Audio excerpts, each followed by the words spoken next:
Section 333 continues by adding a prohibition on military support or military participation against the Houthis. This section comes from an amendment that was offered by Representative Adam Smith of Washington, the 2020 National Defense Authorization Act. The House adopted it, 240 to 85, but the Senate didn't. And so it's still possible that we can be logistically supporting the Saudis' military campaign.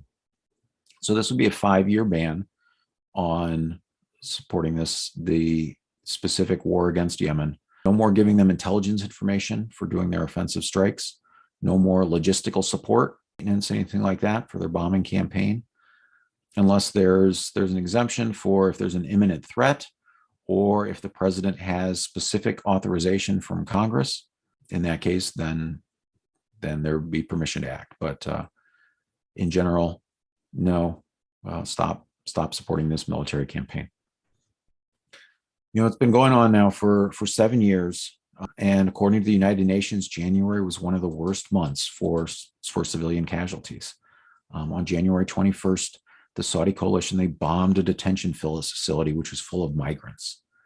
And the report said, quote, the airstrikes reportedly killed 91 detainees and injured 226, becoming the worst civilian casualty incident in Yemen in 3 years.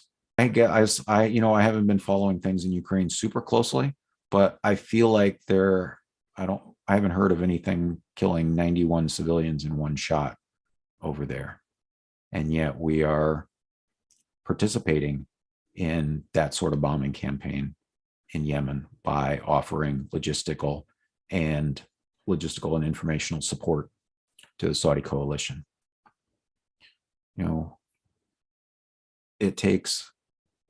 It took a real big commitment. It takes a really sincere effort to reduce Yemen to a nation to such a state of extreme poverty. And we're a willing participant in that. And it's wrong. We should do better as America. We should be a beacon of liberty and hope, not conspiring to oppress and starve people. The United Nations Special Envoy, Hans Grunberg, he reported to the Security Council last month. This was 2 weeks before the detention facility got bombed. He reported that there was going to be no long-term solution that could be found on the battlefield. And he said, quote, genuine political will, responsible leadership, and adherence to the interest of the entire population is needed. Genuine political will. It's got to come from somewhere.